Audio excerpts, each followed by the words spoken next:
শুভ সকাল। সকালে নামাজ শেষ করে অনেক ভোরবেলা, এখন অনেকে নামাজ পড়ে যাচ্ছে রাস্তা দিয়ে। তো আমিও নামাজটা শেষ করে একটু জানালার পাশে বসে আছি, বাইরের লুকিংটা দেখতেছি। অনেক সুন্দর একটা সকাল। আমরা যারা খুব ভোরে ঘুম থেকে উঠি তারা সকাল হওয়াটা দেখতে পারি, অনেক ভালো লাগে। একটু একটু করে আলো হচ্ছে। আসসালামু আলাইকুম, চলে এসেছি আমার চ্যানেল শামিমাস লাইফস্টাইল থেকে। তো আমি সরাসরি কিচেনে চলে এসেছি। আজকে পিঠা বানাবো। তো আমাদের লক্ষ্মীপুরে এই পিঠাকে আনতাসা পিঠা বলে থাকে। এটাকে কেউ তেলের পিঠাও বলে, আবার ফুয়া পিঠাও বলে। তো আমি এখন 2 চামচ ভাত গ্ল্যান্ড করে নিয়েছি, এটা অ্যাড করব। আর আমি ব্যাটারটা কালকে রাত্রে করে রেখে দিয়েছি। চালের গুঁড়াটা যেহেতু অনেক শুকনা, তো এই পিঠাটা আসলে একটু সেন্সিটিভ হতে চায় না, আগে ভিজিয়ে রাখতে হয়। তো আমি সেটা ভিজিয়ে রেখে দিয়েছি গতকাল রাতে, দেখি কেমন হয়। তো আমি এখন সাথে লবণ দিয়ে দিয়েছি আর চিনি দিয়ে দিয়েছি। আমি যে ভাতটা গ্ল্যান্ড করে দিয়েছি, এই ভাতটা দিলে কি হয়, পিঠাটা অনেক নরম হয়, খেতে অনেক মজা লাগে। আমি এটার সাথে ডিমও দিয়ে থাকি। আজকে ডিমটা নাই, তো আমি সেটা দিতে পারি নাই। আবার অনেক সময় নারিকেল বেটেও দিয়ে থাকি। তো আজকে এভাবেই করব, দেখি কেমন হয়। আমার ব্যাটারটা একটু পাতলা হয়েছে। আমি এটার সাথে একটু অল্প পরিমাণে আমি ময়দা দিয়ে দিব, তাহলে ঠিক হয়ে যাবে। তো আমি একটু ময়দা দিয়ে আবার ভালো মতো মিশিয়ে নিচ্ছি, যাতে পুরোটা মিশে যায়, না হলে দানা দানা থেকে যাবে। তো আমার মোটামুটি মিশানো হয়ে গিয়েছে। আমি এখন একটা কড়াইতে তেল দিয়ে দিয়েছি পরিমাণ মতো। এখন দেখা যাক কি হয় আমার পিঠাটা। আজকে বিসমিল্লাহ পড়ে এখন দিয়ে দিব। আসলে আমরা সকালবেলা কখনো পিঠা, এই ধরনের মিষ্টি জাতীয় খাবার কখনোই খাই না, খুবই কম।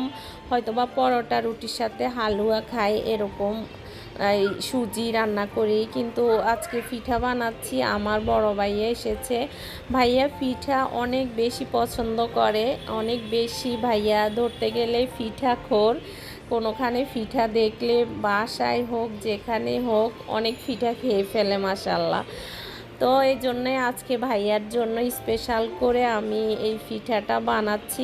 দেখতে পাচ্ছেন আপনারা, মোটামুটি ভালোই হচ্ছে, মাশাল্লাহ ফুলতেছে। যাক, আলহামদুলিল্লাহ। এভাবে যদি প্রত্যেকটা পিঠা ফুলে তাহলে তো অনেক খুশি হব আমি। আয়ানের পাপার জন্য পরোটা বানিয়ে নিব। ও সকালবেলার পিঠা খাবে না, যদিও খাই পরে খাবে। ওর জন্য 2টা পরোটা বানিয়ে নিব। আয়ানও খাবে না পিঠা, ওর জন্য রুটি আছে, ওকে রুটিটা ছেঁকে তারপর ওকে খেতে দিব। আমি এদিকে পিঠাগুলো একে একে ভেজে নিচ্ছি। ভাইয়া ঘুম থেকে উঠে গিয়েছে, ভাইয়াকে দিব। ভাইয়া বের হয়ে যাবে তাড়াতাড়ি। আমার ভিডিওগুলো আপনাদের কাছে কেমন লাগে, যদি কোনোখানে একটু ভালো লেগে থাকে তাহলে অবশ্যই একটা লাইক দিবেন আর সাবস্ক্রাইব করে আমার পাশেই থাকবেন। যারা অলরেডি সাবস্ক্রাইব করে ফেলেছেন তাদেরকে অসংখ্য ধন্যবাদ। আর যারা আমার চ্যানেলে নতুন এসেছেন, আমার চ্যানেলটি ভিজিট করেছেন, আপনাদের যদি ভালো লেগে যায় কোনোখানে তাহলে একটা লাইক দিয়ে আমার পাশে থাকবেন। আমার ছোট্ট চ্যানেলটি আপনারা বড় করবেন। আপনাদের সহযোগিতায় আমার চ্যানেলটি আস্তে আস্তে সামনের দিকে এগিয়ে যাবে। আপনারা সবাই আমার সাথে থাকবেন আশা করি।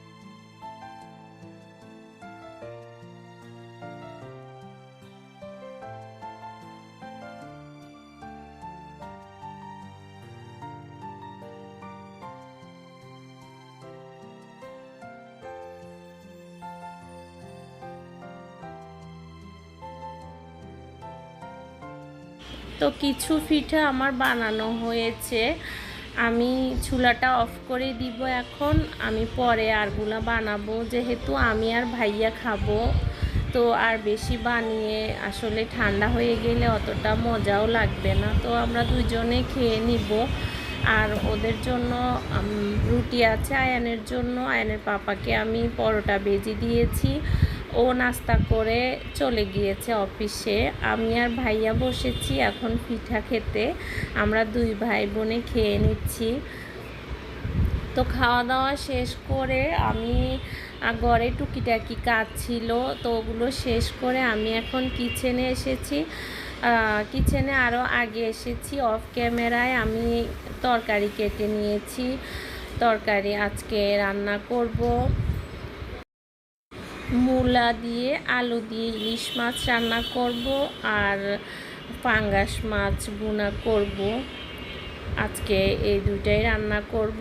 আর কচু রান্না করা আছে, ইলিশ মাছ ভুনা করা আছে ফ্রিজে, আবার কালকের তরকারি আরেকটাও আছে, অনেক তরকারি জমে গিয়েছে। তো আমি পেঁয়াজটাকে একটু পানিতে ভিজিয়ে রেখেছি, 5 মিনিটের মতো ভিজিয়ে রাখবো। পরে পেঁয়াজ কাটার সময় আর চোখে ধরবে না, অনেকেরই পেঁয়াজ কাটতে গেলে চোখ দিয়ে পানি পড়ে, এটা আর হবে না। আপনারা যখন পেঁয়াজ কাটবেন পেঁয়াজটাকে ভিজিয়ে রাখবেন, তাহলে আপনাদের ভালো হবে। আমি সবসময় পেঁয়াজ কাটার সময় একটু ভিজিয়ে রাখি।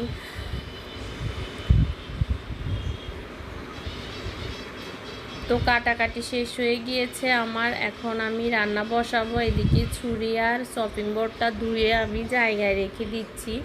আর এদিকে আয়ান ডাকতেছে আমাকে, তো ওর কাছে এসেছি। ও কিছুই খায়নি সকাল থেকে, ওকে রুটি দিতে চাইছি তাও খায়নি, পিঠাও খায়নি। আমার ভাইয়া ওর জন্য চকলেট এনেছে, সকালে ঘুম থেকে উঠেই সে চকলেটগুলো নিয়ে বসে আছে।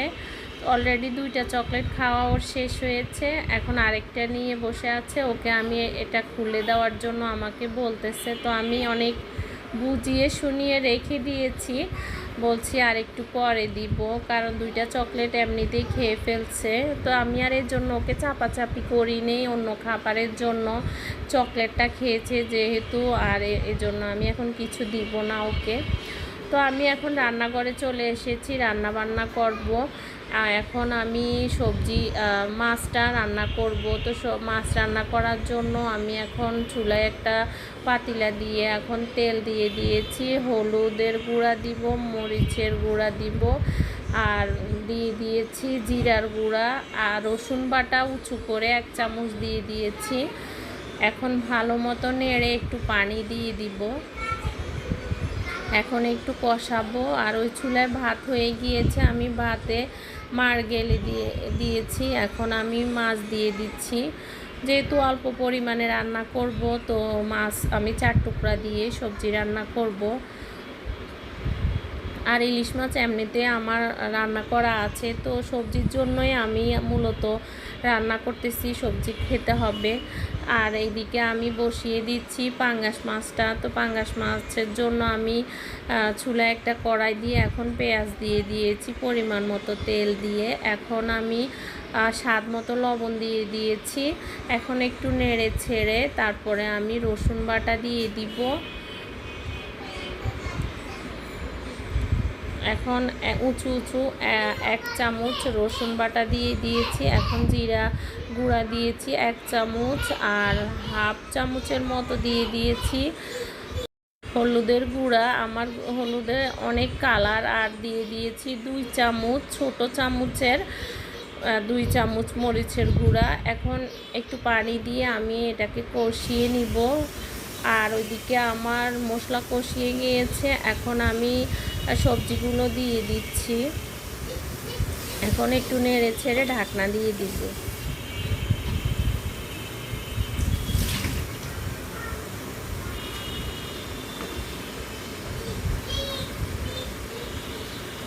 আমি আগেই একটু হলুদের গুঁড়া দিয়ে মাছগুলো একটু মাখিয়ে রেখে দিয়েছি, এখন আমি মাছগুলো দিয়ে দিচ্ছি। মাছগুলো দিয়ে একটু নেড়ে ছেড়ে ঢাকনা দিয়ে দিব। মাছ থেকে পানি বের হবে, ওই পানি দিয়ে মোটামুটি মাছটা কষিয়ে যাবে। যদি প্রয়োজন মনে করি তাহলে আবারও একটু পানি দিয়ে নিব। তো এখন অনেকটা পানি বের হয়েছে, পানিটা দিয়ে আমি মাছটা আবারও কষিয়ে নিব। এখন আর একটু পানি দিব, পানিটা দিয়ে আবার ঢেকে রাখবো। কতক্ষণ পরে আবার নেড়ে ছেড়ে তারপর আমি ফাইনাল পানিটা দিয়ে দিব। আসলে মাছ রান্নার ক্ষেত্রে আস্তে আগুনে, যে কোনো রান্নার ক্ষেত্রে একটু কম আগুনে রান্না করলে টেস্ট হয়, আর একটু কষিয়ে কষিয়ে রান্না করতে হয়। তো আমার এখন মোটামুটি পানি দেওয়া হয়ে গিয়েছে, আমার মোটামুটি রান্না বান্না এখন শেষ। আজকে আর বাড়াবো না, এখানে আমি বিদায় নিব। আপনারা সবাই ভালো থাকবেন। আল্লাহ হাফেজ।